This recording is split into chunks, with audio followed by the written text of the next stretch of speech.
آج دیکھیں ایسا ہے کہ جناب ایسوسیشن آف پرائیویٹ سکولز کا اجلاس منعقد ہوا ہے، جس میں صدر جیب Tariq Mahmood Mughal, chairman supreme council Sheikh Zubair Saeed, doctor Abdul Majeed Mashriqi, Hafiz Imran Yaqoob, doctor Muhammad Ashfaq Janjua, Mahmood Tufail Sarwaya, Hafiz Muhammad Saleem Khokhar, Muhammad Nadeem, Adnan Butt, Muhammad Rizwan, Muhammad Asif و دیگر نے بھرپور شرکت کی ہے۔ جناب ایسوسیشن آف پرائیویٹ سکولز کے اجلاس سے خطاب کے دوران صدر جیب طارق محمود مغل کا کہنا تھا کہ کورونا کی آڑ میں تعلیمی اداروں کی بار بار بندش طلباء کا ناقابل تلافی نقصان ہے، اور ان اسکولوں کے مرد و خواتین اساتذہ اسکولوں کے بار بار بند ہونے کے باعث شدید ترین مالی بحران کا شکار ہو چکے ہیں، اور اساتذہ کے گھروں میں فاقوں کا راج ہے۔ اجلاس سے chairman supreme council Sheikh Zubair سعید نے بھی خطاب کیا۔ اپنے خطاب کے دوران ان کا کہنا تھا کہ پنجاب سمیت پاکستان بھر میں 30% کرایہ کی عمارتوں میں قائم تعلیمی ادارے مکمل طور پر بند ہو چکے ہیں۔ حکومت فوری طور پر تعلیمی اداروں کو بار بار بند کرنے کی پالیسی پر سنجیدگی سے غور کرے۔ اگر تعلیمی اداروں کے حالات ایسے ہی رہے تو وہ دن دور نہیں جب ہمارا لٹریسی ریٹ ہمسایہ ملک افغانستان سے بھی نیچے چلا جائے گا۔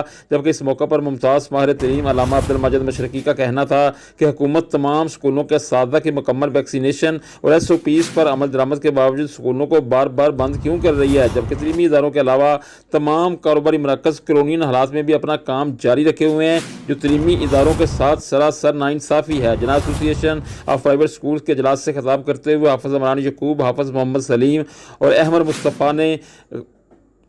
مصطفیٰ کا کہنا تھا کہ پوری دنیا کی طرح اب ہمیں بھی کرونا وبا کے ساتھ زندگی گزارنے کا ہنر سیکھ لینا چاہیے۔ ان کا مزید کہنا تھا کہ پنجاب کے تعلیمی بورڈز کو حکومت کی طرف سے آئے روز نت نئے تجربات کے لیے احکامات دیے جاتے ہیں جو ہمارے قوم کا مستقبل ترقی کی طرف دھکیل دیں گے۔ حکومت ایسے معاملات پر ہوش کے ناخن لے اور خدا را تعلیمی اداروں کو اپنا کام کرنے دے۔